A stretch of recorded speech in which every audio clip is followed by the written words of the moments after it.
What's up, everybody? Welcome to another episode of Game Dev Unchained, the #1 game development podcast about game development. I am your host, and Brandon Pham. I gotta introduce myself, but no need for an introduction. For my other guests, it is that time of the month.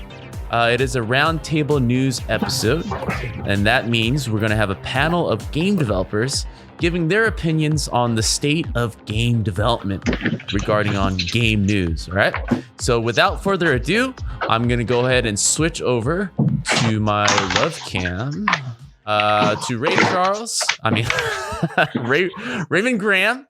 I don't know why I keep calling you Ray Charles. And then Richard Q that is joining me, coming from both in California and both from their homes. How are you guys doing? Doing good. Doing good, man. Doing good. All right. How are you guys staying safe out there? Is it supposed to be the split screen thing? Or is it Yeah, man, just hold on, dude. I'm a one-man team. Give me a sec. All right. So bam. You can start seeing me right here, but I'm gonna switch to your camera too. Oh, there we go. There we go. So as you can see, we're going to start discussing some topics here. But in the meantime, I want to talk to you guys. What is the status right now? The last time we talked, let's kind of start with Richard. You were mentioning that you were still going to GDC, and no, that has changed, right? I mean, how was that? How did that go? I mean, like a month ago, I think, GDC was still canceled, but like, there's like this interesting Reddit thread that I saw where it's like, when did Reddit get serious? Like, when did COVID-19 get serious to you, right? And it was a serious thread, so it's mostly serious. And I think for me, when like the NBA was like canceled, like that's when I was like, oh crap! So this isn't just like it's real. Because like it's like the real deal. Because like NBA makes substantially more money like when they're playing and all that stuff, whereas conventions, it's like whatever, right? So I think like I forget what the turning point was, but it was always very sketchy, like whether or not we were like going to travel to GDC and all that. So we've had to pivot a lot of our plans and everything, and change up a lot of our PR strategies. But definitely now it's like home quarantine, and I mean everybody's doing it now, so like it's pretty much the new norm now. But like back then, I feel kind of foolish, but I am on record saying, "Oh, I'm going to fly to San Francisco." Yeah, that didn't happen. That's not going to happen for a long time. Yeah, I mean Ray was in Ground Zero, and he's like, I don't think you're going to come in here. But Ray, Mr. King of the Castle, how have things changed since this kind of forced remote work from home pretty much across the industry right now? Yeah, like honestly, for me, haven't really missed a beat, right? I already work from home a lot already. I have meetings with people all around the world. So really, whether I'm in the office or at my house, it doesn't really matter.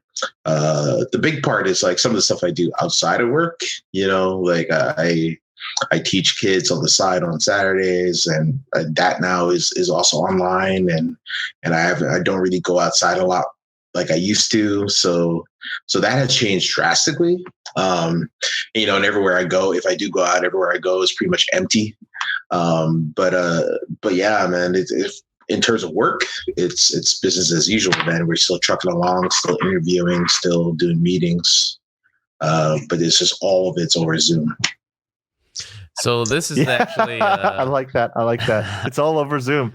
Take note, Zoom stocks. It's definitely gonna take note. Whatever, haters. Well, I mean, Ray, you're kind of bringing up a good point. Your company have been set up for remote work, and the infrastructure. You guys had this for years now, so the transition was flawless. But the thing is, a lot of AAA companies aren't really set up for this. I mean, with very few people out of the office. So kind of reaching out, what type of stories are you hearing? What type of difficulties are you hearing? You too, Richard. Are you hearing from your friends about how this transitioning is happening right now? Because it's actually for sure. It's actually hilarious. Yeah, it's hilarious. Go ahead, Richard. All right. Oh, okay. Sure. So kind of as he said, like for us, business as normal for indie. We were already set up to work remotely anyway. We've got folks like who are working like internationally too, so this didn't really change that much.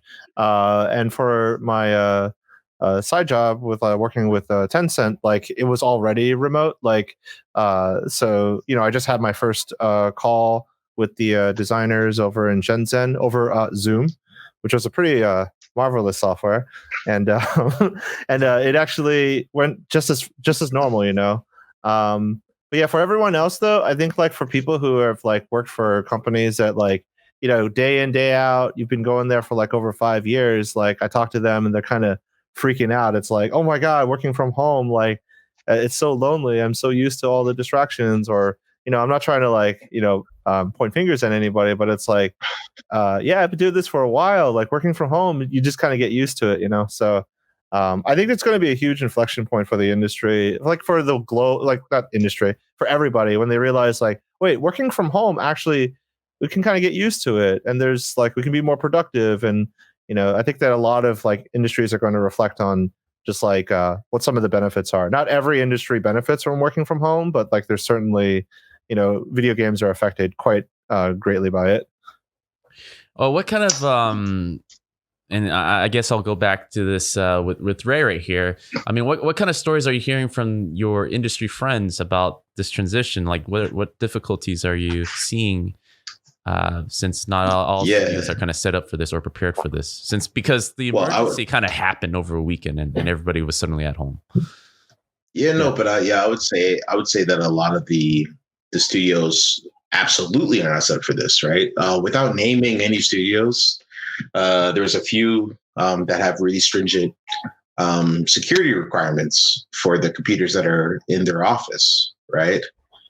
So you cannot work from home, right? There's no infrastructure set up. You can't get into the Perforce server. You can't even get into the work network. They don't know what VPN is, right? Like there's so many companies that were completely not set up for this. And there were some that were like, okay, this is the new world. We're going to buy 400 laptops.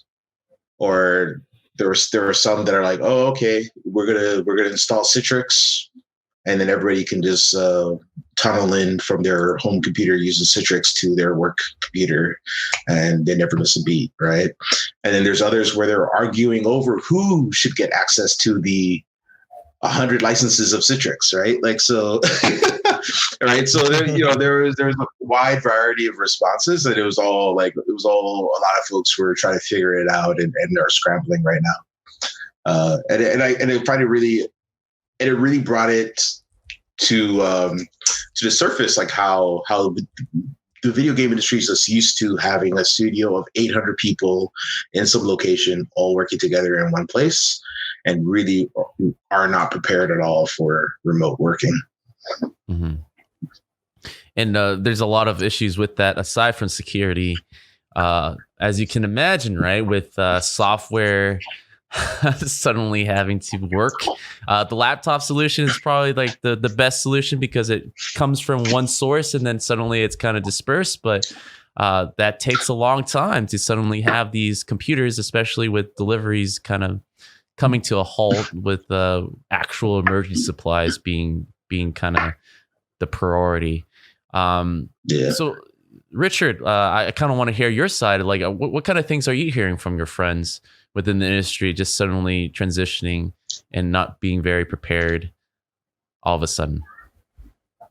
The main thing that I'm hearing from my friends is that it's really hard. Like a lot of the stuff that when you transition into working from home, if you're like working on an individual project or you're a leader, like you have to learn how to communicate with other people. That's the hardest part, because there's so much in person-to-person interactions that you just sort of lose. And so things naturally slow down, not only because like work is a lot slower, but then also it's like people just generally don't like not developers, but like consumers generally aren't as interested in like investing money into new things. So there's definitely like, how like the stock market is taking a crash, like that also is sort of reflected in how people are thinking about new technologies and new spending. So there's people are playing a lot more games, but they're also much more like worried about like their 401ks, they're worrying about their kids, they're worrying about their family, they're worrying about people that are affected by COVID themselves. So, in addition to working from home being just a bit more challenging, like there's a lot of just like cabin fever, like the feeling like, they just want to get out and do stuff, but they can't. And there's a lot of friends of mine who are just discovering for the first time how they can actually work from home amidst a pandemic. So it's kind of a weird. I don't think we're ever going to go through something like this in the rest of our lives. It's definitely a once in a lifetime kind of thing, hopefully. So projects have slowed down. It's harder to get news out. It's harder because everyone's now online. So everyone there's no like big announcements as much. Like I know we're going to talk about some of this later on, but like, when the PS5 was announced, I was like, really? What? Like there's just news nonstop of like, just like COVID everywhere. Like everyone's just like, oh crap, are we on the curve going up? And so it's a different kind of working from home, though. It's definitely affected by just like you can't talk about the working from home without thinking about the reasons why we're working from home. So that's like the biggest change. Yeah, the industry definitely got thrown into the biggest fire possible for remote work. I would say a large part of the AAA industry was never really set up for this, but suddenly we're kind of thrown in with this, and with all the kids kind of canceled school, they have to kind of balance the distraction of just the kiddos running around and suddenly having to be totally disciplined in doing so. I mean, Richard, you're totally been in that situation, so you're kind of used to it, but even with the challenges of just suddenly the kids starting summer early, basically, it's a different type of mentality to like, well, I'm basically going to have to sit there and homeschool them in a way, and at the same time get stuff done on this like intensive schedule for a prolonged for time. Sure. For sure. Like I remember like I'm sure everyone kind of remembers when like shit hit the fan. For me, I was driving to my 401k financial advisor. And because I was going to ask him, like, hey, man, so my 401k turned into a 201k. Like, what's going on? Yeah. And then, like, I think you're failing. I think you're failing in life if you're even trying to do any of that right now. Like, you should just let that sit there and let that marinate. Just let that go. No, I actually I've not changed any of my investments at all because, like, I thought about it, I talked to him through it. I'm not changing anything, but really what it was is like I just wanted to talk to him and get his take on it. And then it was like I got into my car, went to go pick up my kids, and then checked on my phone. It's like, oh, school's canceled for 2 weeks. That's not too bad. Then when I talked to some parent, they're like, no, dude. That's April 20th, not March 20th. I was like, oh shit. Wait, they're gone for 5 weeks? And I'm like, wait, is this like the last time I'm going to see you? Like, and then everyone was started panicking. Like all the teachers, all the parents was going to like looking at each other. Yeah. And then I was like, Leo, come here. We're getting out of here right now. And we're going to go buy some toilet paper, not really that, but like, just, I didn't know what to do at the time. It was just like, literally like in 10 minutes, like everything just completely changed. And, yeah, it's definitely a crazy situation we're in now. Yeah, I mean, GDC Richard still thinks that the kid's going to be back in April 20th, but bro, no, that already got canceled. Right, yeah. No, that got canceled till May. Yeah. I pulled my daughter out of preschool. She's done preschool for the rest of the year, right. And I'm pretty much assuming that my son doesn't have any school for the rest of this year, and who knows what happens in fall? I have no idea. Probably that's going to be pushed back for a couple months. Who knows? But also, what's crazy about all this, right? I know a lot of folks that have kids in many different cities. Yeah.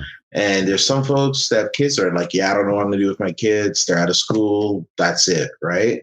And then there's others that are like, oh no, my kids are doing classes online. Yeah. Yeah. Right. And the school set up Zoom and they're just teaching online. That's what's happening right now. Right. So it's just shocking to me at how how different schools are handling this, right? Some schools are just like, nope, we're done, and other schools are like, nah, you're going to still learn, right? So I find it really interesting. Yeah, I mean, there's that was actually my number one concern. Mm-hmm. Oh, sorry. No, go ahead. What was your number one concern? Oh, okay. No, number one concern actually when we picked up the kids was like, I want their education to continue. I think it's important that they learn. And our school has like these programs on Chromebook that the kids use as part of their homework assignment. And now I swear I got like 30 emails today that from our elementary school that has like updated programs and assignments and stuff like that. Some people are actually attending school through Zoom. I was super happy to hear that our school had actually moved on enhancing our kids' programs. So, my wife and I take, we sub out for like the homeschooling stuff. It's not too bad, but like it's definitely a change. Mm-hmm. Yeah, it's going to be interesting to see what groups of kids actually succeed and are super disciplined. At least I'm looking at my kids. Some are looking at it like early vacation and extra Fortnite time. But I'm looking at my kids as this is where you can like surpass and play not just catch up, but like really leapfrog over these lazy kids, right? So, yeah, it's going to be a very interesting... Tiger dad over here. Tiger Woods. Hey, yeah. Tiger fam. Dude, I extended his school hours since the cancellation. He's studying to 5 now, man. There's no 2:30 recess anymore. So, and I've always I don't know how you feel about this, Richard, but like, I've been kind of toying with the idea. I never really wanted to pull him out of school and homeschool him, but it's something I've been kind of just been playing around for the last 6 months, just because my kid especially has just been really bored with school. He's that type of genius, right? So, but this kind of throws back to you, Ray. Like, there's a lot of children kind of at home right now, and you being the programmer of the group, there's a lot of advantages to having that skill set as part of the homeschooling curriculum. Is there any resources out there that you feel children can access to? And this can go for you too, Richard. Any game design stuff that we can add to these parents that are trying to just keep their kids busy while they try to work, get them involved in the industry? Well, Unity has some free classes that we have announced during this time that you're trapped indoors. There's a lot of our learning content is actually free right now. So a 9-year-old can pick this up and figure this out. People have always mentioned. I was talking to a friend of mine. I was actually talking to a friend of mine this weekend, right? And he mentioned how he thought C# was too much for his daughter right now because she's like 11. Yeah. And I was like, man, I've seen some kids doing stuff in Unity and C# at the age of 9 and 10, and I was blown away. Right. So I don't think that is too young at all, and I definitely think it's a good way to really start them young if that's something they want to do. So there's a lot of learning content that's actually free right now. We did a blog post about it, so that's what's up. All right. How about you, Richard? Anything that you feel like can be helpful? What are you doing with your kids, man? Yeah. No, they have their Chromebook stuff, lessons from school. I mean, my kids are already into a lot of STEM stuff, so Osmo is really good for that. I think Osmo is like one of the best. Like, it's actually, I love their technology and having the interactivity with the objects and the camera scanning down. Like, there's like a programming one. There's like serving pizza. There's even like fun like Frozen games for my daughter. Those I think are super what I would recommend. My kids are 4 and 6, so your mileage will vary depending on how old you are. Wait, Osmos. Wait, what is this? Yeah, exactly that. Is it right here? Wait, did you have this? Yeah, that's it. Dude, like what the heck? That's crazy. This is why you guys complaining about my broadcasting skills, all right? This is what I can do. I can't do this nonsense. But yeah, you can search for Osmo. Yeah, so no, this one's super good. And everything. Yeah. Yeah, I would just jump through, like, because you just need to wait. I don't even Osmos. Where the heck? Beware. No. Look up. No, I don't know what this is. Actually, yeah, Osmo's games. No, just look up Osmo and look up iPad. Oh, okay. And yeah, Osmo and iPad. Yeah. Oh, I see. So yeah, like basically those things. Oh, so actually starter kits, hands-on. Yeah, and you can just choose you could go up to different ages and stuff like that. Honestly, like for one of our contractors, like just to throw it back to Ray a bit, like so we're doing our project in Unity, and with all of the extra time that one of our QA lead has, I've asked her to just actually start learning Unity, so she can actually help out more because she's got like triple her hours now. So, but yeah, Coding Jam is a good one. Nice. All right. Yeah, this is. You've heard of this? This is Ray? fun. Do you approve this? Is this just? I actually have heard of Osmo. I haven't really looked in too much into it, but it looks pretty cool for sure. Awesome. Yeah, that's cool. Yeah, I can check this out. Man. It's because yeah, it's pretty good. This looks the other one that I know. And then me jumping in. Yeah, no, the other one. Yeah, for sure. But the other one that I know is called Little Bits as well. Like if you want to learn circuits and stuff like that. Yeah. That's one. Little Bits. Little Bits is good. Yeah. Okay. Oh man. All right. Yeah. Talk to you guys more. Yeah. I've been trying to kind of. This one's Yeah. Yeah. Yeah. I mean, the perks of actually this all happening is that I feel like I'm actually more active in my kids' education now, and not just throwing them in a room full of strangers. Not just telling them. Yeah. So it's actually, and he's I at least have on my side. I'm kind of seeing him more interested in this kind of more like what do you call it? What's that? Hands-on. Well, hands-on STEM learning, Montessori type of tactile approach. Yeah, more like whatever. Not Montessori. Yeah. Yeah. More tailored that's to his own liking. Yeah. But yeah, this is awesome. Thanks a lot, man. Oh, check that out. All right. Well, I think that's going to be very helpful for viewers out there and listeners, just having these resources, because we are having an influx of parents just not knowing what to do with kids and suddenly having to be parents again, which is a funny way of saying that. As Ray said, though, if you are older though, like learning, and you're interested in video games or engineering, learning a game engine is always very good. I mean, there's great examples out there.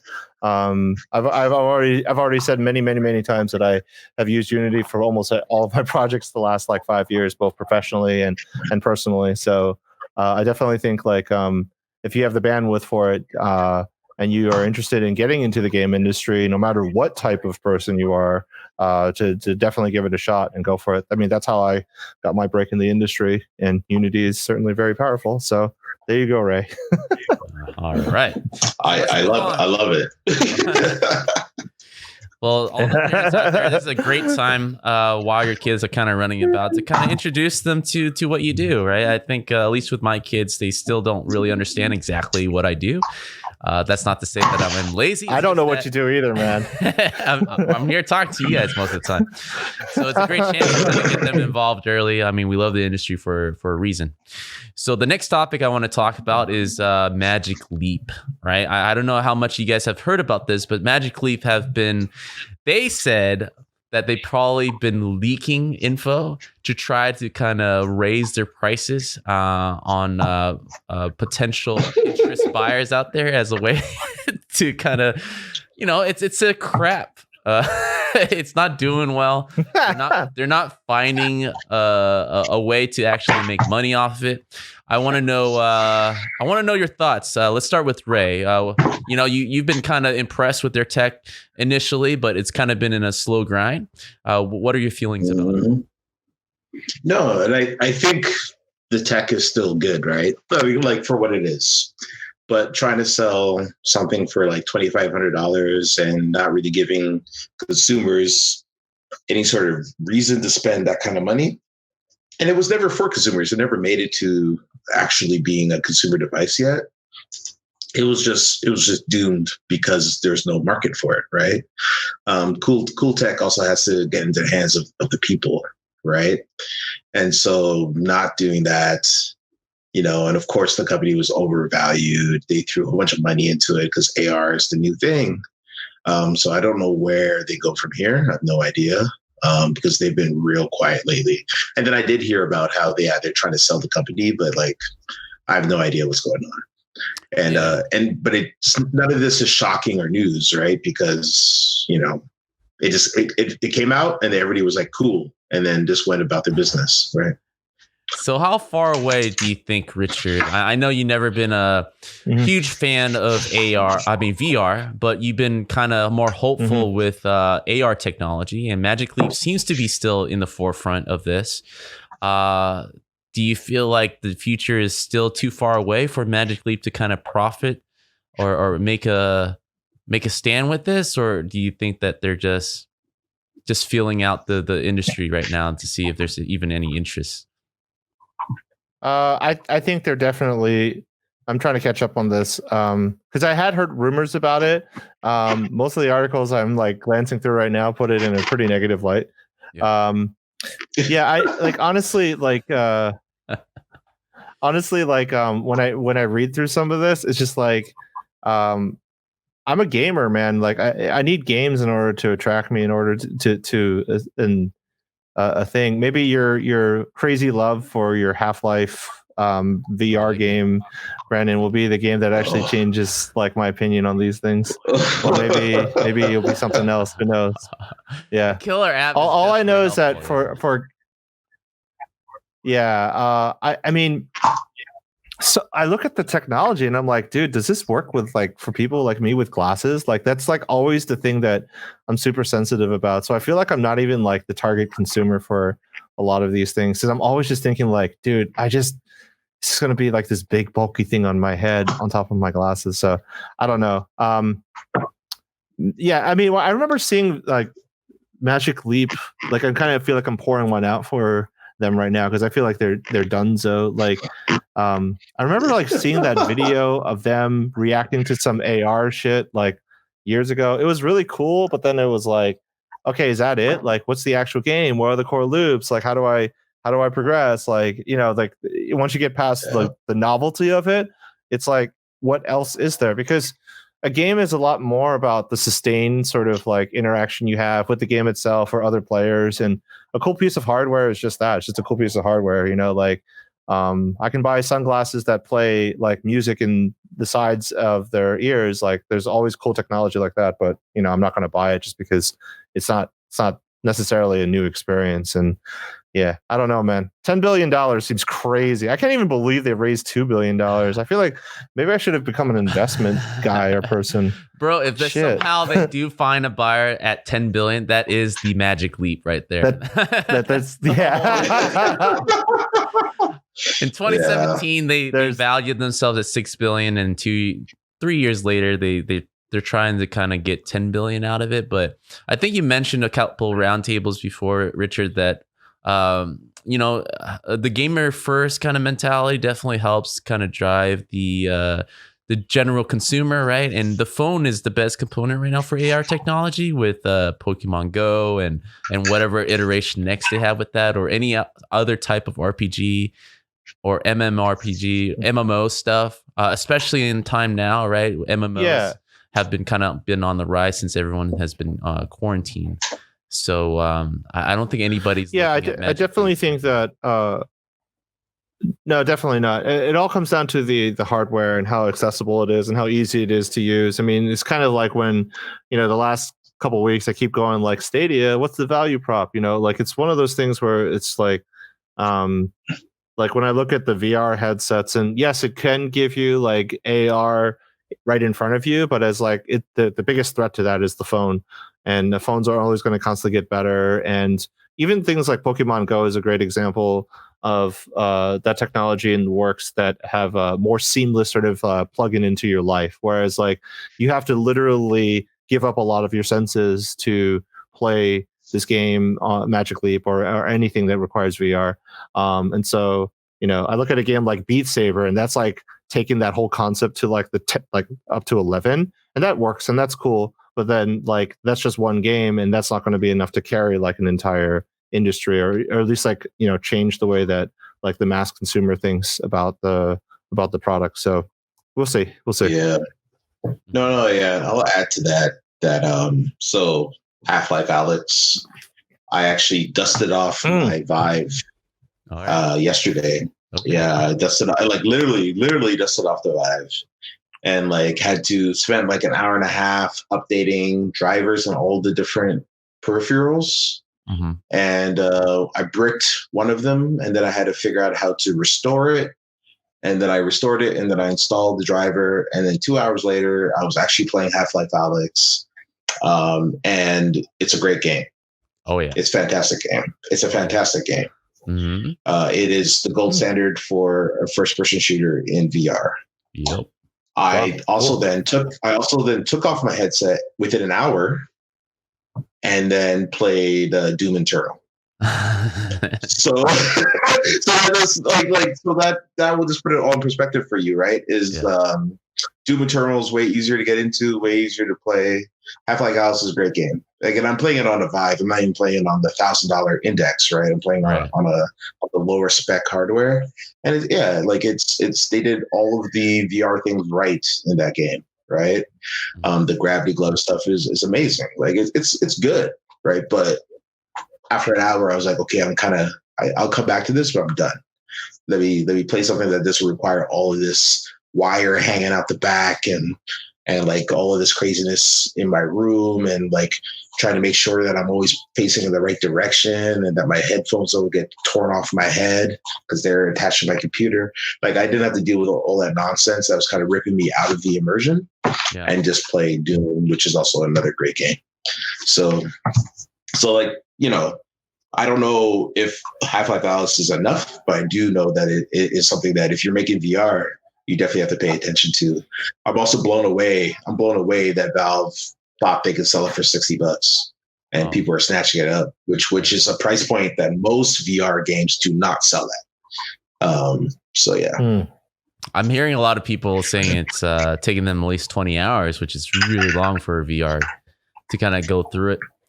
Me too. Right? Yeah. I think I was playing at the same time you were, Ray. I have a better headset. I have the Oculus Rift S.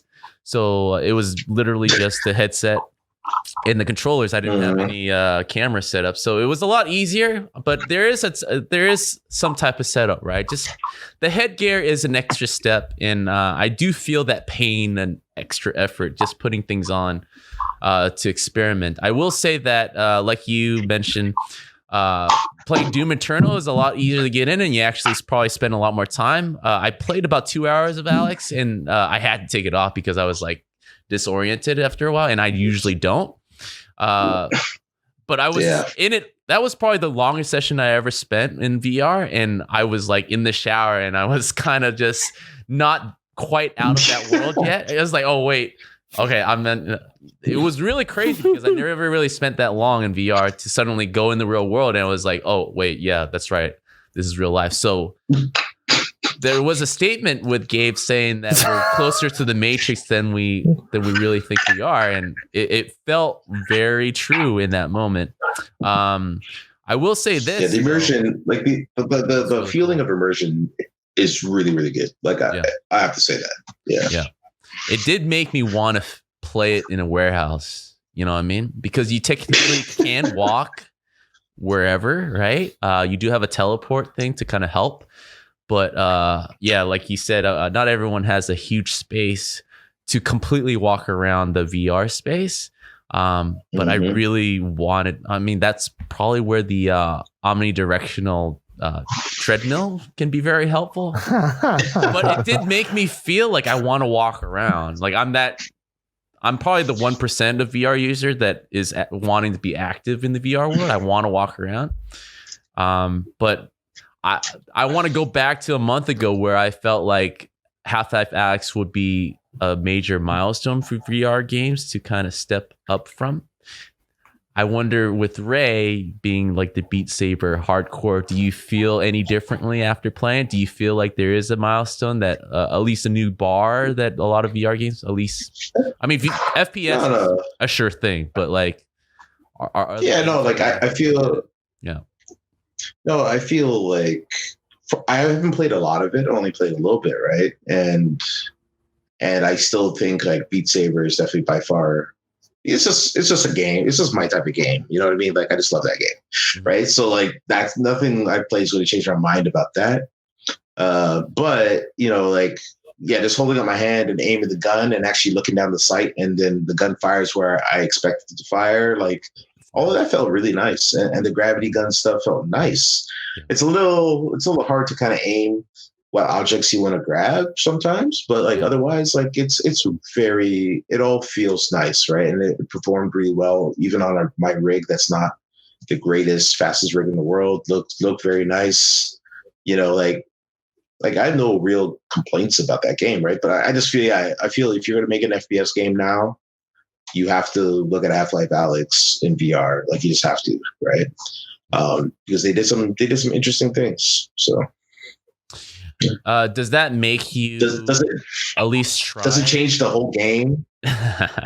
Sorry. Go ahead. Does it change the whole game right now of VR in video games? I don't think so, right? Mm-hmm. But it's just really well done.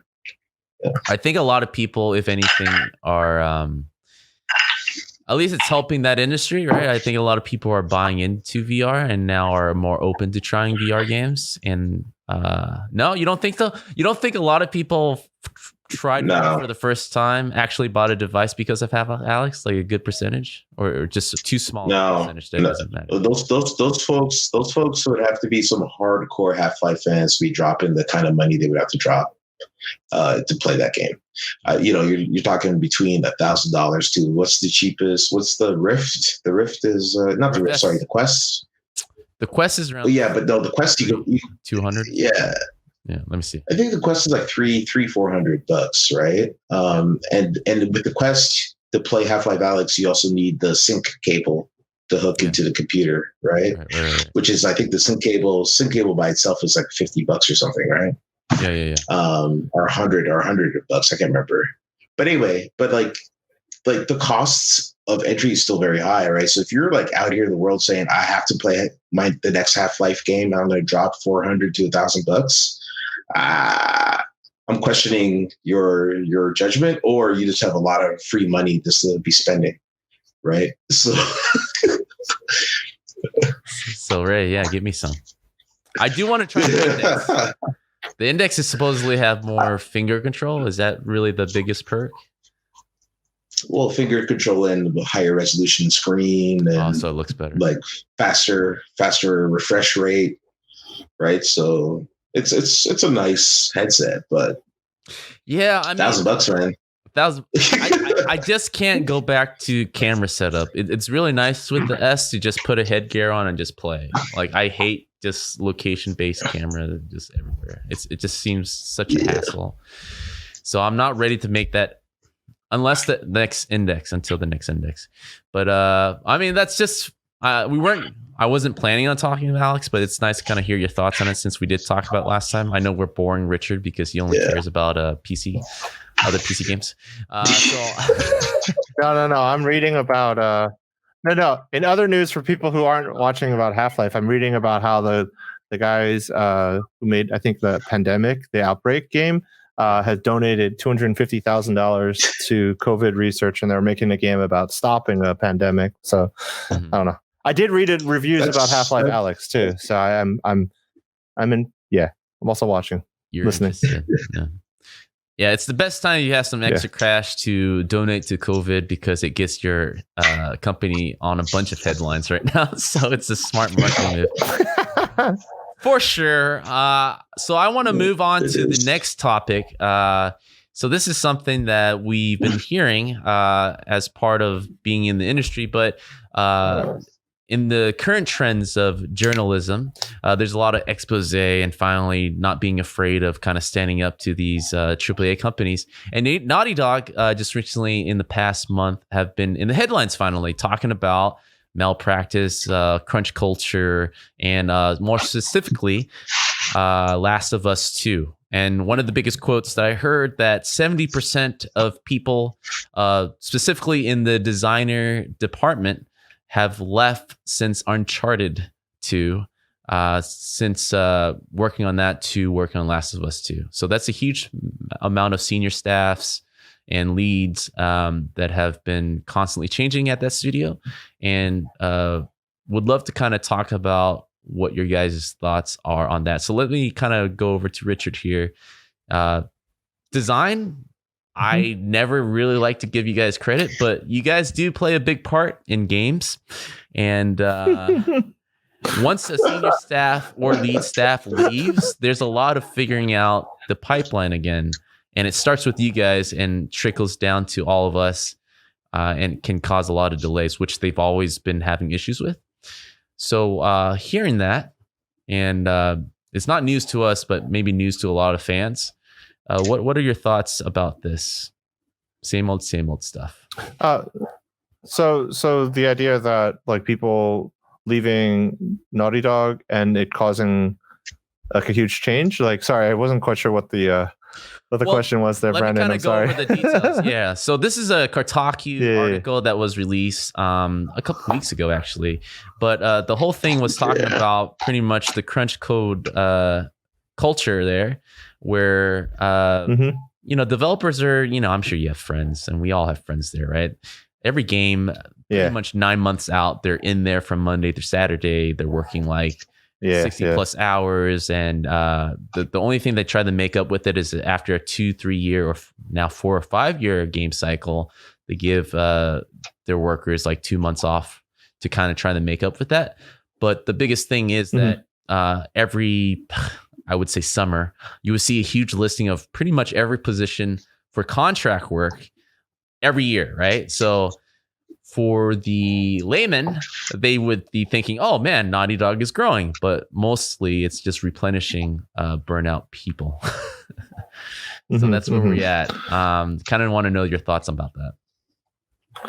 Yeah, I mean, like, I don't think crunch culture is healthy. I know, like, we've talked about that several times, and part of, like, ever since we had, like, I think a roundtable like 2 or 3 months ago, or I said, like, part of it is like people wanting to do their good job, so they actually volunteer for crunch and all that. I was completely wrong with that. So when I started reading more into it, actually after it, I started thinking back on my own experiences, like crunching a little bit at Blizzard, but it wasn't like crunching hardcore like this. I mean, I can't even imagine crunching for several years. Even if the game is like super great, like Last of Us or any of the Rockstar games are, like, it's not at all. I actually read about that like earlier. The construction worker getting fired because they thought that nobody was in the building when they were working. I know. Isn't that crazy? Yeah. So I mean, like, it's like the rest of the It's like a lot of video. It's like video games like biggest. Yeah. Go for it. Well, I mean, in their article, it kind of highlights how owners of the buildings one night, right, construction workers was working within the building, and there was an accident. Basically, something just fell off the ceiling. You'll normally, that is a big problem, but in this case, because of how culture is pretty crazy at Naughty Dog, there were actually people there, but thankfully, no one got hurt, right? It's a great way to kind of start off the article, but this whole discussion about this is how they operate, and big game developers are not really hold as liable because they keep pumping out success, and there's a line out the door all the time for these type of game companies because of their prestigious position, and until they just have a miss, man, there's not really anything I don't think Naughty Dog will do.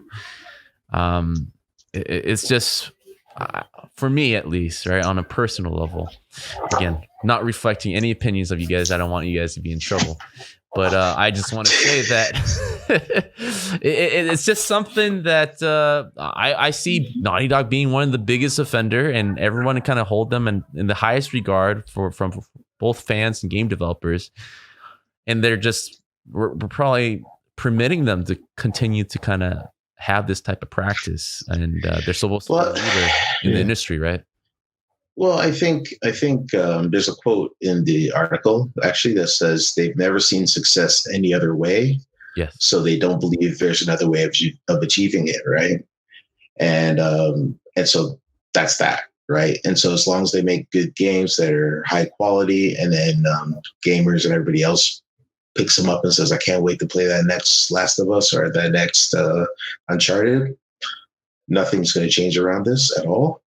And then also it's funny, like in this whole COVID-19 era too, I saw there's a satire video game website there was a link from that going around where the headline was not, in the midst of COVID-19, Naughty Dog is permitting its developers to sleep at home.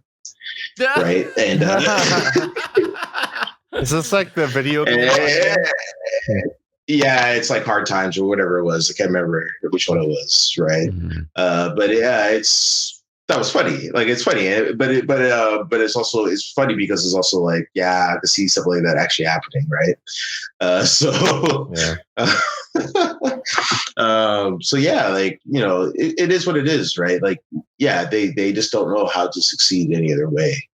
And the games come out and are great. And so they're like, yeah, that's the way you have to do it. And it's not the first time I've heard from people in the industry, not just Naughty Dog. I hear this a lot. The way to get quality is to sit here and work and iterate and get the quality no matter what the cost. Right. And then they justify it because then the game's successful. They make a lot of money. The bonuses come through. All right, let's do it again. Right. Yeah. And that's just how it is. Mm-hmm. And just to correct what I was saying. Yeah. If anything, Brandon, the main thing that I want to say is like, I think crunch culture is definitely a thing in video game development. I think certain studios do it a lot more than others. I think certain countries do it a lot more than others. Like, you know, working with Tencent, like they don't mind me if I send my design docs on Friday evening because they're still working on Saturday, or like in different industries, even like let's not even talk about China. Like it's bananas in China. No matter crunch. Yeah, they're already back at work. Yeah. And then even like when you think about like Hollywood, like what's that studio that like messed up on Sonic, and then they had to do all the reshoots for it, like redo all of his character modeling, and then as soon as they were done, they just like closed the studio just like that. I mean, that's just like extra brutal. I don't even know how.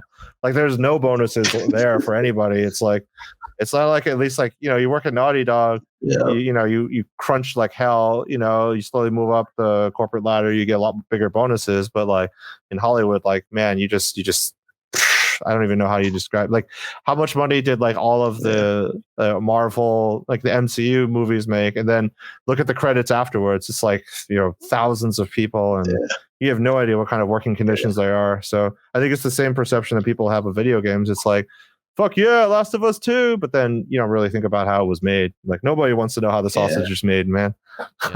Although I think the main difference between video games and movies, though, is you go into a movie job. That's the job. The job is to work on that film, right? And you are by default a contractor, right? Where in the video game industry, a lot of folks, you know, it's a full-time job. You know, you're just at that studio, and every year for 3-4 years, you know, you're just going to be crunching and killing yourself, right? And then layoffs happen if the game doesn't do well, and you're like, oh, what happened, right? So it's a little bit different, but yeah, like the work and the crunch is still crazy in both cases, right? Yeah, and just to kind of circle back to what you were saying for the Sonic reshot, well, they didn't reshoot anything; they just redid the whole visual effects. It's MPC, Moving Pictures Company. They are a big visual effects company, and they had to close down. It's very similar to Life of Pi, right? As soon as they won the Oscar, they closed down, and it was just their Vancouver, right? Just mind you, it was just their Vancouver studio because, of course, they could do the work cheaper somewhere else. Of course.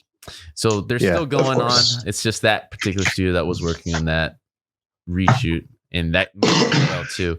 It's an unsustainable model. Obviously, a visual effects company should be like a warning sign for game developers. I mean, we can never really compartmentalize all our work for a game in that way. There still needs to be a core team to kind of manage all the moving parts of a game. So thankfully we have that. But trust me, they are trying their best to kind of minimize the core team as much as possible and utilize the outsourcing.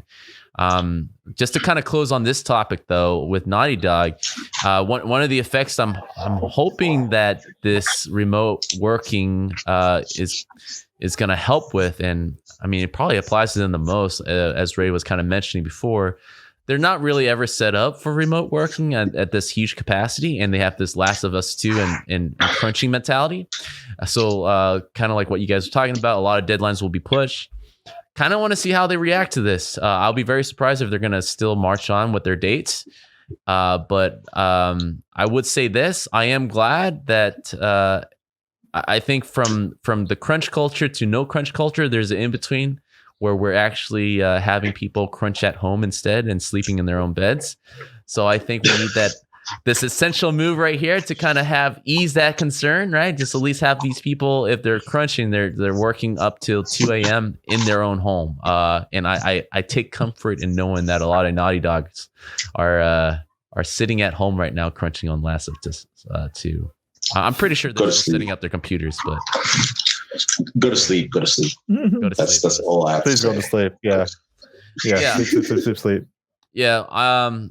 One last thing before I move on to the next subject with this COVID, going back to the first topic, do you think the industry is going to open this up more? Like, let's take Naughty Dog for an example, as we're talking about that. Do you think that they're going to go back to their old ways, or they're going to mix it more with this type of mentality? No?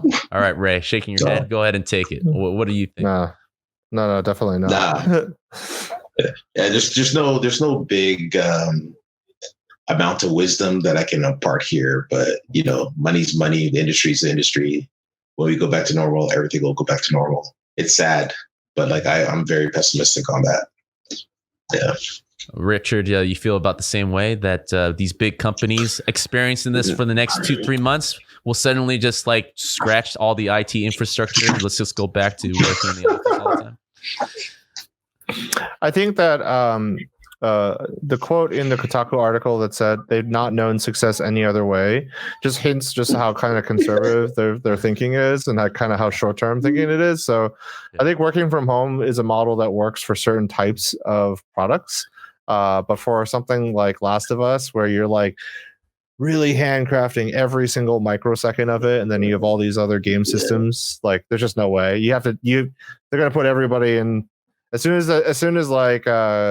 COVID goes away. They're just gonna pull everyone back in, or find people that can pull into it that are eager and all that stuff. It's just a vicious cycle. Video games is highly collaborative and creative, and people need to talk and figure stuff out. You could do Zoom meetings or do some sort of virtual whiteboards or whatever. But we're just not there yet for some of these disciplines, and they just need to be there in the office talking with the creative director or the lead artist or the art director or whatever, right? They need to work together in a collaborative environment. So I don't see that changing that much. Mm. Well, it was a good try then. Nothing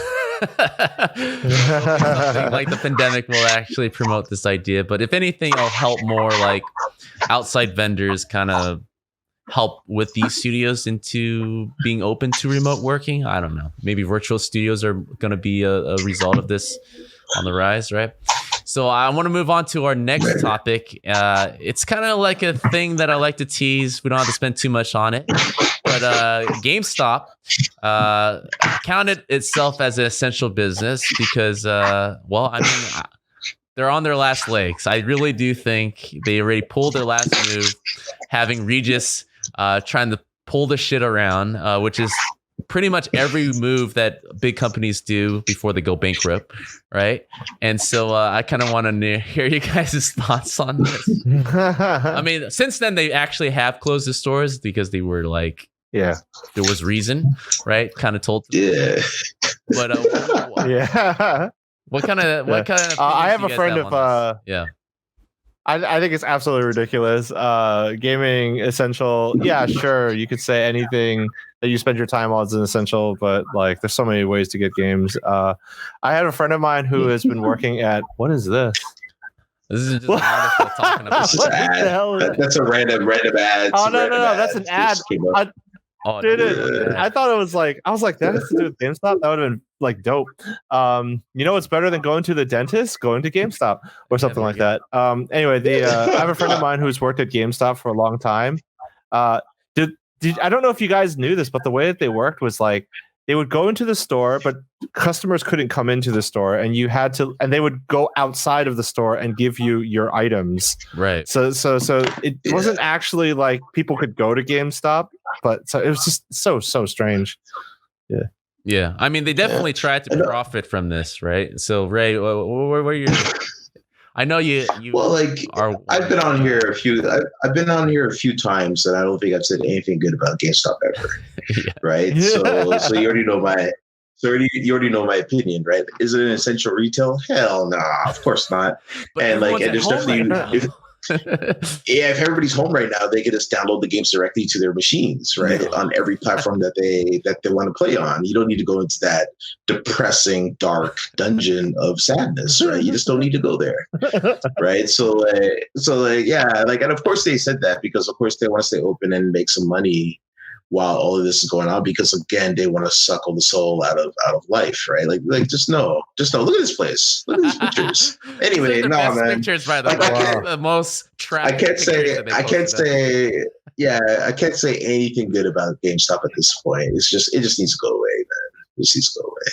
I think you're gonna get your wish come true, because I really do feel they're signaling all types of signs that they're gonna close this year, pulling all types of bullshit. But I mean, the memories have been nice. It's always fun.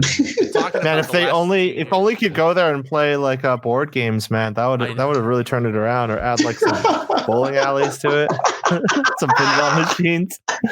We're going with your idea, just make it a dentist office. Yeah, probably have more profit. Richard remembers our past conversations about this. I love it. Of course, I do. I love it. I think we said we wanted to go to San Francisco to go to that golf course where you can drink and get San cocktails. Jose, and, I do want to check that. Oh yeah, in San Jose, let's do it. Yeah. Top golf. Yeah. Well, we're almost at the hour, but I kind of want to talk about this last topic. So PS5 kind of went on to have their little announcement, but it was disengaging within the 10 minutes. It was some kind of bullshit. This is the kind of Ray porn that he loves, right? But for the rest of us, we're like, what the fuck is this? It was literally this guy talking in front of a green screen with these fake people in the front. Mm-hmm. Wait, and we're supposed to buy into that. So I don't know if Richard. Wait. Are those people? No, dude, this is no, I didn't see it. No, I can immediately tell that that's bullshit. Yeah. Dude, I was, and it's moving too. Yeah, I saw them moving a little bit. That's. It was a beat. Oh wow, that looks so fake. But like they talked about stuff that I was snoring through. So I think it's fair to at least go over to Ray, right? Ray, at least can you break this down? Was it relevant? Was there anything about this interesting? Because they have yet to see anything. Right. Look at that. Let me break it down. Let me break it down two ways, right? First of all, you have to understand that this was going to be a much bigger thing at GDC. Okay. What is GDC for? GDC is for game developers. It's not for the consumers. It's for game developers, right? And so if they're going to do a substitute event, it's going to be all about the megahertz and the gigawatts and all that nonsense, right? And it's going to be about SSD and the fast loading speed and all that, right? It's going to be about the technical details. And we got the technical details, right? And the specs of the hardware, which is cool. Like that's exactly the type of event this was. If people went into expecting more, they don't know what GDC is about. Period. Right? It looks like a state of the SNL sketch, dude. It looks like a joke. Anyway, I won't even get into it. Right? But the main thing to take away from this though is like with all the stats, all the numbers and everything is like they're really pushing hard on load times, and they want seamless load times, and they want to reduce. They're doing some interesting things in that area, right? And so there's a lot that I'm excited about to see how games utilize this hardware in order to do no load screens, ultra high speed streaming, all this stuff, right? Mm-hmm. So like that's the news, and that's what it means to gamers, right? Okay. To gamers, it's like, like I can just get into my game and play it right away. Oh, that's like, that is the new thing, right? Mm-hmm. And the hardware is also like the GPU, CPU is also great, right? So performance is going to be crazy. Like we might actually start seeing games that actually at 4K, actually running at 60 native, or just running at 60 with some sort of dynamic resolution setup. Like there's a lot to like about the announcement, but of course, was it dry and technical and absolutely boring? Hell yeah, of course it was. Yeah. Right. So, so I want to see the games now, right? So I want them to start talking about, okay, here's what we've actually built on this. Yeah. It's worth noting that even with this being boring, and it was a total bait and switch, in my opinion, it had 13 million views, right? And I saw an article measuring with the Xbox, what do they call it? Scarlet? What's the next one? One X? Xbox Series X. Xbox Series X. That only garnered 10 million. So even with its boring ass presentation, it beat Xbox's launch announcement with like typical gamer exciting stuff. But you're saying the hardware was worth it. It was at least something that moved you. Yeah, and also mind you that the Xbox announcement too was very technical as well, right? Okay. These are GDC talks. This is during GDC where they're talking to developers making games for the system. So of course, developers making games for the system want to know how the hell this thing works. Yeah. Right. Like at this level. Right. So it just makes sense. Right. Like talking about like my Xbox came out was like, constant. Like if you saw it was the Digital Foundry expose, right? Digital Foundry did a big article about Xbox Series X, and it was just like talking about locked frequencies of the CPU and the GPU and what frequencies they were at, talking about compute units and compute cores where most that like most people that are just playing video games just wanted to know, I have more compute units than this other thing has, right? Just to say, hey, I have a bigger number than you, without really understanding how that stuff actually works. So like, this is not the real news. You want to see the games and you want to see how they perform on the hardware. All right. So I'm going to go over to Richard real quick. Right after I asked Ray this one thing. So just comparing the boxes, right? Is it pretty much the same, or what we're saying right here? Is there anything you saw from the PS5 that you're like, oh, okay, that's more interesting than I thought it would be? I don't know. I'm just a gamer. I need to see the games. I think, like, honestly, man, like, because like that question to Ray first. I know you're the game designer. You don't care about that stuff. Yeah. I do care. If you put them on paper side by side and look at all, honestly, the hardware that they're using is very similar to each other. They're all based on AMD, RDNA, Zen 2 architecture, both of them. So it's pretty much the same CPU and GPU, but with custom modifications on both ends. So on paper, the Xbox Series X looks more powerful on paper. Wow. Right. But there's a lot of things that in the Sony talk they were talking about, like I said, with the hard drive and the frequency clocks and all this stuff, that it really is going to come down to the games, right? And I think I've been on here before where I said like Xbox don't really have the games right now, right? What are you talking about? And so they got Minecraft. They got whatever shit Obsidian is doing. No.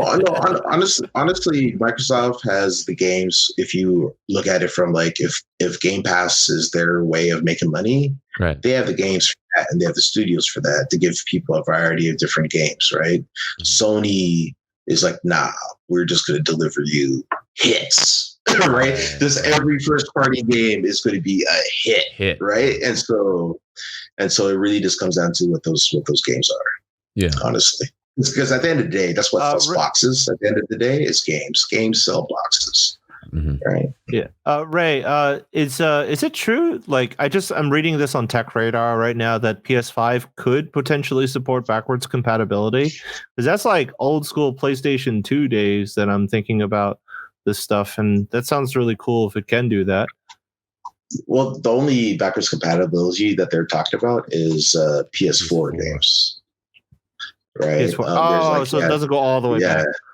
Oh man, no, that would have been so dope. I'm playing my. Yeah, but Microsoft is like, nah, we're backwards compatible to like Xbox 360, right? Like they're like, yeah, that's great. We got it all covered. That's cool. Yeah. No, that'll. I think that'll have a much bigger. They'll actually. I mean, I haven't thought about backwards compatibility in a long time, but that's really cool. I think, like, especially now with like a lot of players, like they have to like dig up games that they've like played like a long time ago because they're in quarantine now. Yeah, buried in the garage, you know. And so, like, saying that you have backwards compatibility when you have a library as big as fuck, you know, it's like, you know, people like that stuff. I definitely would appreciate that for sure. It's actually interesting you're mentioning this because I think people appreciate it, but the number of people that actually use it, like in practice, like for real, is like really, really small. Yeah. Right. And like you do all this work, all this blood, sweat, and tears to get the emulation or whatever stuff to work, and then like nobody uses it, right? You know what I mean? But then of course it's a major selling point when you want to sell the console, right? Because everybody's like, oh yeah, you have to be backwards compatible, and then the 5 people that really care about it use it. And everybody else has their old console is still hooked up, and they just play games on that, right? So it's really weird. Yeah. I see it as a long-term investment, like the same way that DVDs kind of left, you know, and the streaming world for movies kind of just have that huge library of inventory, right? I see once they have those $10 subscription up and ready from both Xbox and PS5, that's going to be a huge selling point to be able to play PS2 games on your phone or whatever, right? So I think it's definitely worth the investment for them to do it now. But I think you are correct for the PS5 people that actually buy the console. They're not going to really mess with that as much. But the subscription service is going to be huge. Just having thousands of games available for $10 a month, man. Oh my god, that is a dream. Game Pass. Oh yeah, Like imagine Game Pass. And then you add Project X Cloud, like that's Microsoft's strategy, right? They they want you playing their games everywhere, right? Yeah, very smart. And that's gonna be interesting. Yeah. Yeah, I mean, it's a very interesting year, and we're at the hour mark. But I also want to have your guys' final thoughts, right? I'm very surprised that they're going forward with these consoles at the end of the year. Will there be people still having jobs to buy these things? Like, is that still happening? It seems insane that we're going through this like economic downturn, and then people will have enough like $500, I'm guessing, right, to kind of shell out to buy these consoles. I'm very surprised that they haven't delayed this. I'll say this, right? I think all these things are coming out at the end of the year, right? So Christmas, right? I think like, you know, everybody's hoping that this will be over long before Christmas. Yeah. Right. So that's what everybody's thinking is, and that's what everybody's hopes and dreams are. Because if it is going on much longer, like, yeah, it'll be real bad, I think, if that was to happen. Right. Yeah. I think that what in the optimistic case, and I want to be optimistic because I've got kids and you don't want, you know, and all that stuff. No. I love them having home, but instead I'm talking to you. No, I'm just kidding. I'll still be here. No. I want to believe that we'll beat the COVID-19 before the end of the year for sure. I think if we do, I think what will happen is, you know, the global economy will kick back up slowly, though. I mean, the damage is done. There's not. A lot of people have lost jobs. Unemployment rate is ridiculous right now across the globe. But when things stabilize, I think people will want to start buying stuff again. And I don't know like how that compares to a normal economy when you have these announcements and you have all the conferences to build up the hype. But I do think there's going to be, you know, once the coast is clear, like a lot of people are just going to come out of their homes and just want to party and do things and live life like they used to, you know. And so end of the year is a pretty good time. Always a good time because of Christmas and the holidays and all. So we'll see. Yeah, I'm hoping. Mm-hmm. Yeah, well, for everybody out there that is going through this, we are at home with you. And if China is any type of sign of hope, you know, it seems like they are in a better position after like 4 months or so. So it seems to be going to take us through the summer, like everybody kind of am guessing right now. So by that time, we'll save enough money to get a PS5. I guess that's the plan. or the next iPhone, which will probably cost twice as much. Oh yeah, because of well, that's the thing we actually didn't. Yeah. That's the thing we actually didn't talk about. Because like there was no mention of price, right? And yeah, I'm interested to see how much these things will actually cost as well. Can it really cost more than $500? There's no way. I don't think people will accept more than 500. Wait, I don't understand. Yeah. Like phones are so goddamn expensive now. It's not like the same, man. It's a different type of mindset. Yeah, it's crazy, but like I know, but still, it's what